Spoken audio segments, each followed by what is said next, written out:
तो भाई हेलो। आज मेरे चैनल में आप सबका स्वागत है। आज मैं आप सबको बताने वाला हूँ महिरावण की स्टोरी। तो भाई कहीं भी बहुत लोग मानते हैं कि महिरावण रावण का भाई था या महिरावण एक दुष्ट राक्षस था। तो भाई आज मैं आपको पूरे बारे में बताने वाला हूँ कि महिरावण कौन था, वो कहाँ से आया था और उसको इतनी शक्तियाँ कैसे प्राप्त हुई।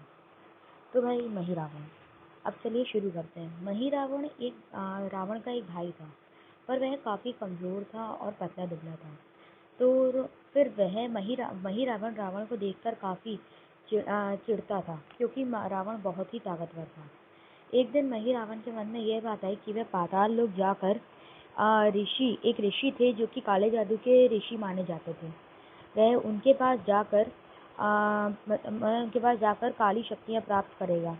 तो वह उनके पास पाताल लोक ढूंढते ढूंढाते गया। जैसे तैसे कई साल हो गए, फिर उसको वो ऋषि आखिरकार मिल गया। उसके कड़े परिश्रम के बाद भी वह ऋषि नहीं माने। वह ऋषि उसे तंत्र विद्या देने के लिए नहीं माने। फिर वह उधर ही खड़े होकर तपस्या करता रहा और फिर ऋषि वहाँ से कुछ समय में चले गए। वह तपस्या करता रहा। कुछ वैसे ही वह बहुत पतला था, तो कुछ समय में वह मर गया। पर उसका हड्डी का ढांचा वैसा खड़ा रहा जैसे वह तपस्या के समय खड़ा था।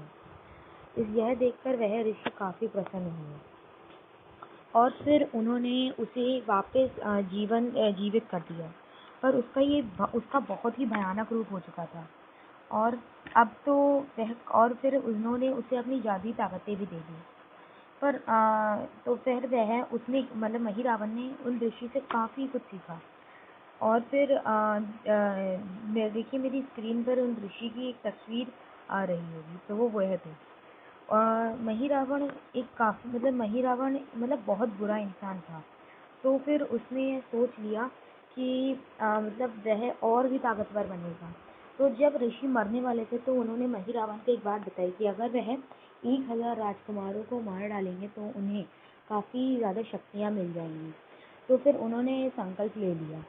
तो फिर उन्होंने करीबन 999 राजकुमारों को मार डाला, परंतु 998 राजकुमारों को मार डाला, परंतु सिर्फ 2 राजकुमार बच गए थे।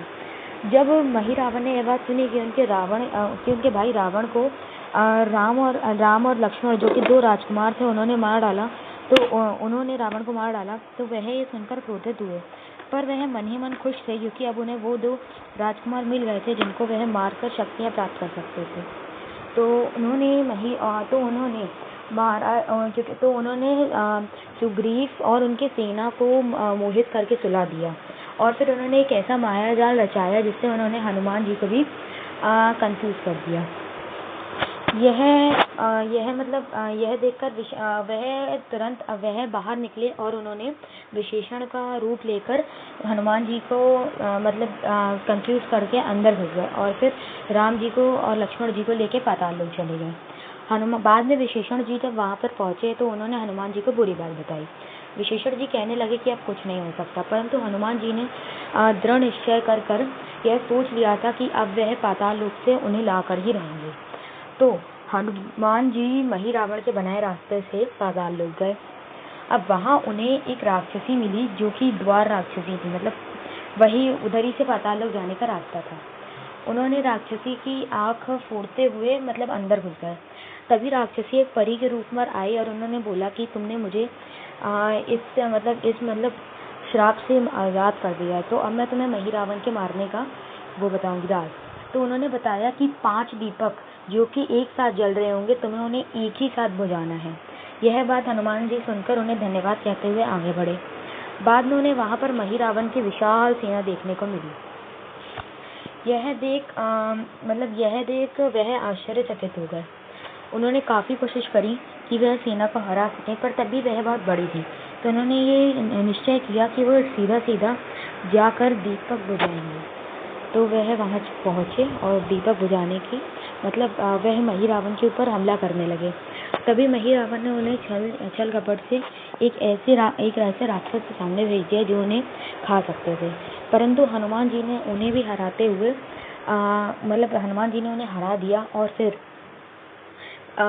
फिर आगे मतलब उधर अंदर घुसे। जब वह द्वार के अंदर घुसे तो उन्हें उस राक्षस के सिर पर लगा एक चाबी मिली। उन्होंने वो चाबी ली और एक द्वार के अंदर लगा कर उसे खोला। वहाँ उन्होंने देखा कि 5 दीपक एक साथ जल रहे होते हैं।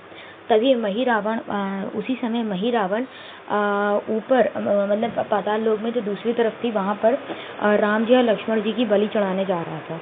तो वहाँ वह एक जश्न का आयोजन करता है और उन दोनों को मतलब बेहोश करके रखता है। कुछ समय बाद जब हनुमान जी अंदर पहुंचे तो उन्होंने देखा कि 5 दीपक जल रहे हैं। उन्होंने कोशिश करी दीपक बुझाने की, मतलब 5 दीपक एक फूंक में बुझाने की, पर वह नहीं बुझा पाए। तो उन्होंने अपने पिता यानी वासुदेव को याद किया, जिससे वह पधारे और उनकी शक्ति से उन्होंने एक तूफान खड़ा किया। फिर उन्होंने एक इतनी तेज वायु का संचालन किया कि सारे दिए एक साथ बुझ गए। महिरावण वहीं पे बर्फ बन गया और माना जाता है कि अभी भी महिरावण पाताल लोक में बर्फ ही बना हुआ है। तो अगर आपको ये वीडियो अच्छी लगी हो तो प्लीज़ लाइक और सब्सक्राइब कर दीजिएगा मेरे चैनल को। और भाई थैंक यू, और भाई प्लीज़ सब्सक्राइब तो कर ही दीजिएगा।